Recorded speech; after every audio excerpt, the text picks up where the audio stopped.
Hi everybody and welcome. This is the Apostate Prophet. I'm here with a very special episode, one that I didn't plan at all, but I'm very pleased about this. I am here together with Fleur Hassan-Nahoum, who is the Deputy Mayor of Jerusalem. And I really want to ask her some very interesting questions. She has been very helpful and amazing, actually. Fleur, how are you doing? I'm very happy that you're here. How are we doing? I don't know. Depends what hour of the day you ask me. I'm very happy to be here. And quick shout out, we are here in the studio of JNS. JNS TV, JNS underscore TV, who are the people, wonderful people who who platform my show, The Quad. Yeah, so The Quad is the show, and that is on JNS TV. You can find that on YouTube. Check it out. Very crucial work at the moment. Fleur, what does it mean to be the Deputy Mayor of Jerusalem? If you want to explain very briefly. Sure. Well, I'm one of a few deputy mayors. We're like ministers in a cabinet, and I'm in charge of foreign relations, economic development, and tourism. Mm-hmm. I've also got another few portfolios like art, but essentially it's a privilege to me I've been a city council member for 8 years now. Mm-hmm. And it's a privilege to wake up every morning and serve the largest city in the country, the capital city of the country, and also the eternal capital of the Jewish people, where King David built this city 3,000 years ago to unite all the different Jewish tribes. And so I feel privileged to carry on some of that legacy of trying to be the uniting city, and the city where hopefully the solution to all conflicts will come from. I have been walking through Jerusalem, both the old city and the modern part of it, both of which is incredibly impressive. I speak to a lot of people, and I see that, of course, a lot of people have a very fresh memory of October 7, the savagery that was done by Hamas against the people of Israel. How does the war and how does October 7 affect Jerusalem right now? So that's a great question, because Jerusalem is the city in the country with the largest concentration of Muslim Arabs. So 40% of the city Arabs. We call them East Jerusalem Arabs. Some call themselves Palestinians, some don't. Everybody can define themselves as they wish. But essentially, 40%. When October the 7th happened, we were concerned that the radicals amongst these groups would come up and try to attack. And of course, Hamas, on cue, called for the first Friday after October 7th for people to come up and storm Temple Mount and cause problems and violence. And thank God, I'll never forget that day. I was so nervous, so worried. And thank God it went by without any incidents. Now, of course, since then we've had 4 terrorist attacks, but we've had terrorist attacks over the last year in Jerusalem. One terrorist attack that killed 11 people coming out of a synagogue. People have very short memories. And so Jerusalem is always a place where we've experienced, unfortunately, horrific attacks. But on the whole, we have to be grateful that it's actually been quite calm, because if it wasn't, it would be a powder keg. And I have to say that I give the mayor and this administration a lot of credit for all the bridge building that we've been doing over the last 10 years, especially over the last 5 years, with local leadership. And I'm hoping that some of that goodwill that has been built is what's keeping things relatively calm. Mm-hmm. So you brought up one thing, which is that Hamas called upon people to rise up and to attack very much. You see that it just doesn't really happen the way Hamas wants it to happen, which kind of implies that, lots of people here either don't really want to listen to them or are not on board with them. Well, I think that the Arab population of Jerusalem has gone through some type of small transformation, in the sense that I would say over the last 10 years, there's been a realization and an awakening that the Palestinian leadership is not their salvation. Mm-hmm. Because the leadership, the closest leadership that you have from here, of course, is Ramallah, it's Fatah, it's Mahmoud Abbas. And I think people realize that he's been very busy stealing from people rather than building any type of future for his people. I think that most Jerusalem Arabs are just grateful to be in the city rather than on the other side of the separation fence. And, you know, because an Arab in the city gets everything else like everybody else, even though most of them are not citizens, they're residents, but they have everything: health, education, job opportunities. It's a much better life for them here because they're under our municipality and because our municipality believes in diversity and in embracing all populations. We work very hard on that. And I think that, apart from, of course, the radicals, which will always be radical, but I think that the majority of the population are just simply happy to be in this side of the wall. Yeah. I also saw some surveys, especially since October 7. There has been a great change in public opinion within Israel, where, contrary to the aims of Hamas, a lot of Arabs within Israel shifted sharply toward identifying with Israel and feeling part of Israel. Yes. Do you feel that? I do, actually, and you just have to look around and see how most people have reacted to 7th of October. I've got many, many friends. Well, I've always had deep friendships with Arabs in Israel and Jerusalem, but many big influencers stood up and said, not in my name. You know, we're not Zionists, but this savagery is not what we stand for. And I think that in that sense, Hamas has done a huge disservice to the Palestinian cause. I mean, they've done a disservice to the Palestinian cause in so many ways. But I think they thought everybody was going to come on board and everybody was going to kind of act together to destroy Israel that day, including Hezbollah in the north. And it didn't happen, and they were left alone in this fight. You know, it's kind of mind-boggling. When October 7 happened, one of my first thoughts was, what are these idiots doing? This is literally a suicide mission. Yeah. I still don't get it. I want to ask you, do you think that they actually believed for a second that they could achieve something through this? Were they so deluded? Well, I think that we have to look at the words of somebody like Mossab Hassan, the Green Prince. When they say these people, they're not, these radicals are not living in this life. They're living for the next life. And it's, years of brainwashing since they're born. They've been taught that the best thing they can do in their lives for their people is to be shaheeds, to sacrifice themselves. This is in the school book. I've got the books where the best thing you can possibly be is like, Dalal al-Mughrabi, who, killed herself for the cause by killing 25 people, including 8 children. And this is in the school book. And also, I have to add, in the school book that is funded by UNRWA, by the United Nations, which is in direct contrast and contradiction to their stated aims of peace. And so we have a situation where children have been indoctrinated from the minute they're born in their schools, in the media, by their parents, in the mosques, that really this is what they should be doing. And so when it gets to the day when you're going to get to kill Jews, even if you then get arrested or even if you then get killed by soldiers, that is what you've been aiming towards. And, in the footage, that 47-minute horrific footage, one of the main scenes is a guy calling his parents and going, Mom, Dad, I killed 10 Jews. Like, this is a moment to be proud. افتح الواتس تبعه قول له وام شوف كيف قتله شوف كيف قتلك فيديو يابا ابنك قتل يهود هاي دخلوا فلسطين يابا الله اكبر ربنا يحميك يا رب ربنا يحميك يابا ربنا يحميك يابا كلمك من جوال يهوديه قتلتها وقتلت جوزها الله اكبر الله اكبر ولله الحمد ربنا يحميك يا الله. And that just shows you the sickness of the cult that they've been raised in. They don't give their people any type of hope or opportunity of anything. They certainly don't speak about one day there's going to be a peaceful resolution with Israel.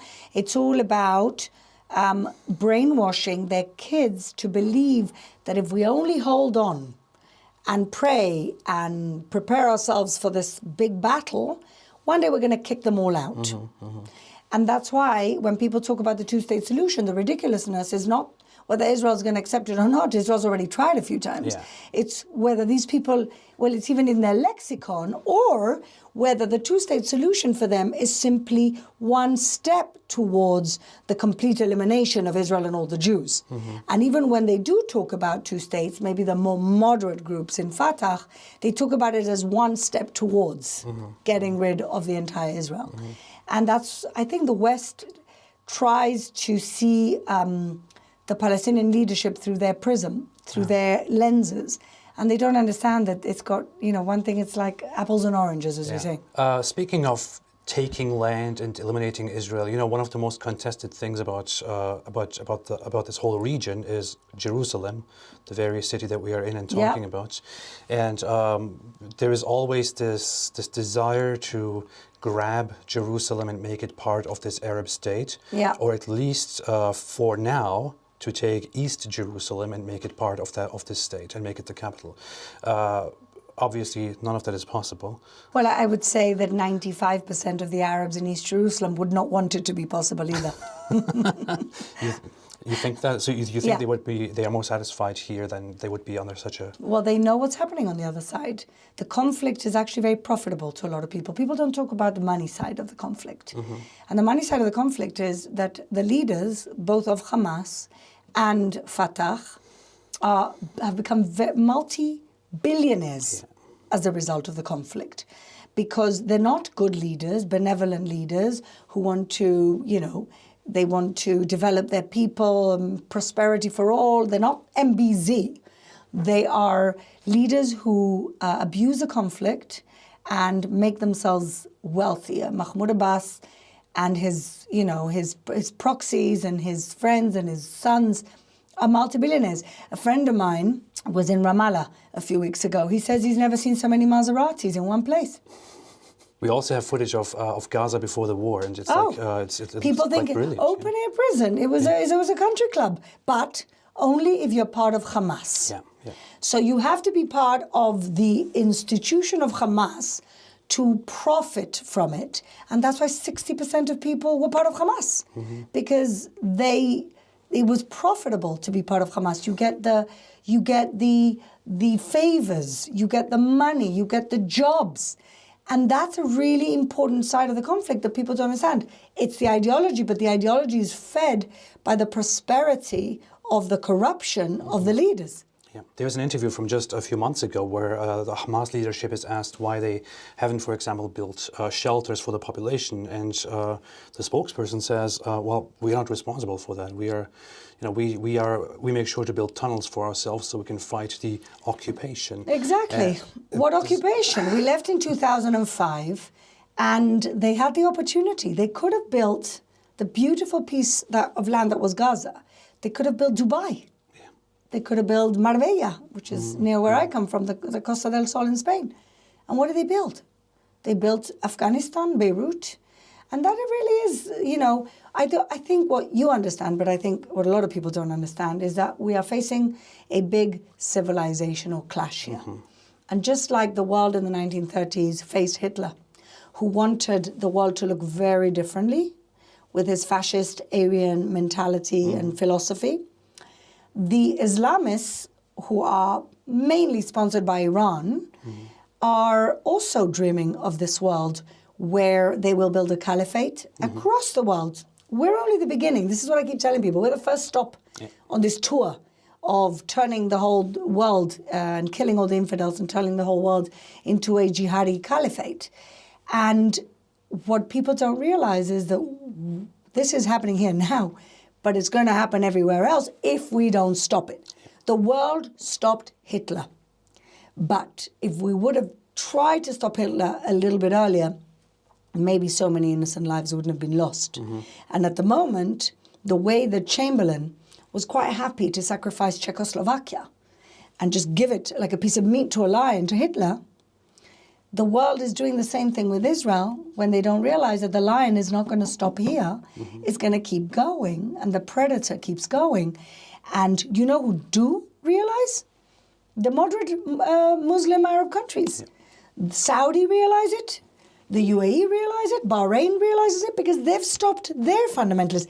Even Egypt realizes it. And who helped Egypt get rid of their version of Hamas, the Salafists? It was Israel in the Sinai.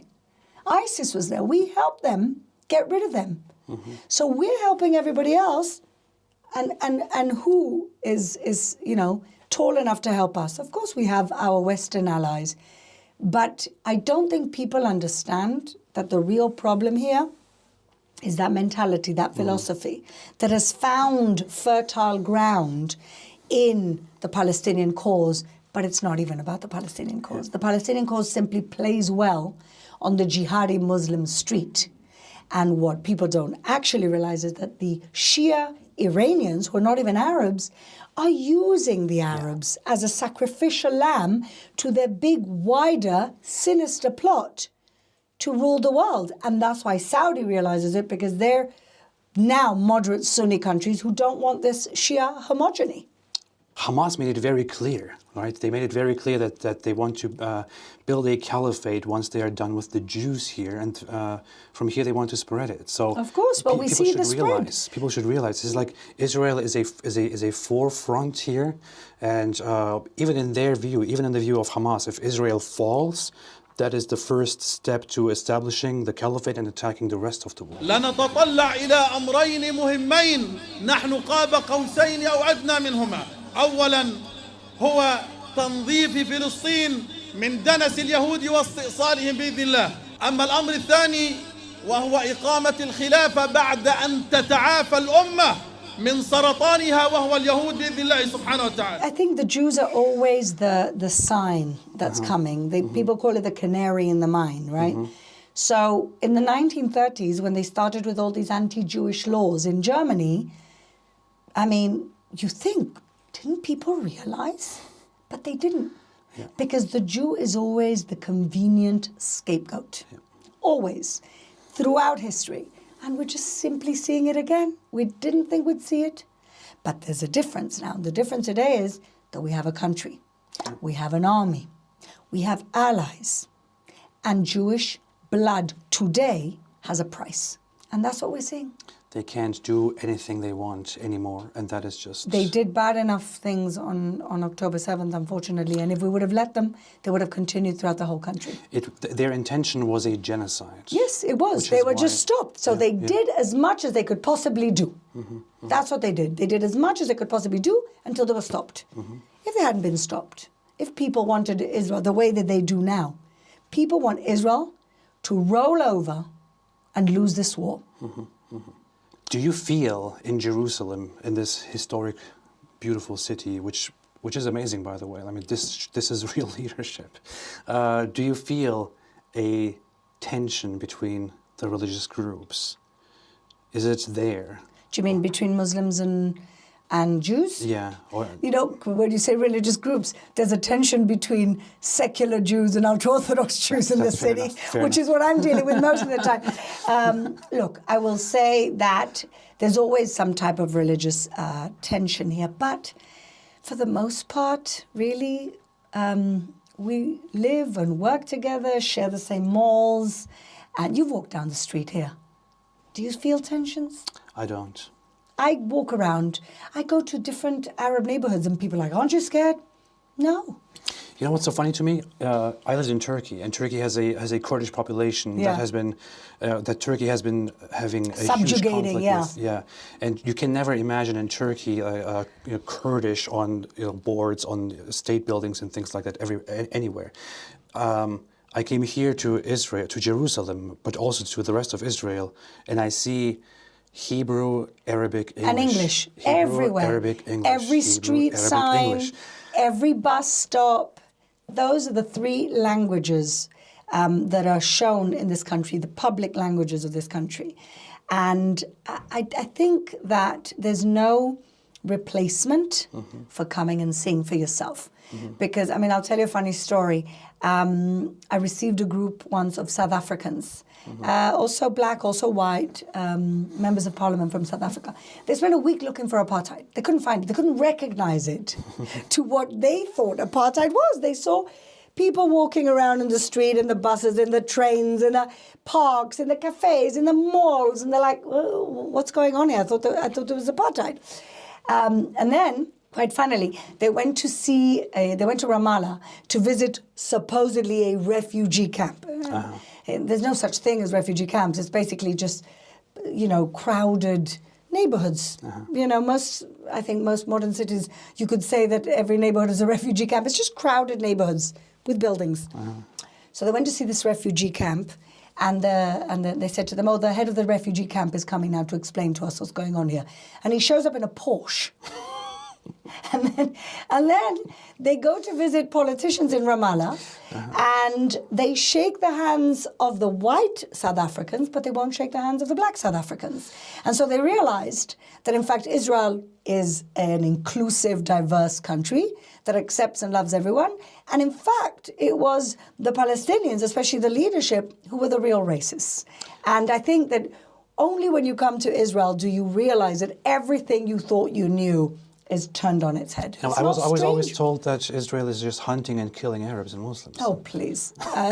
It's ridiculous, and that's why you have to really come here and see for yourself. And that's why, you know, when I hear people accusing Israel of what it does, I have to laugh because they have zero concept of what really goes on here.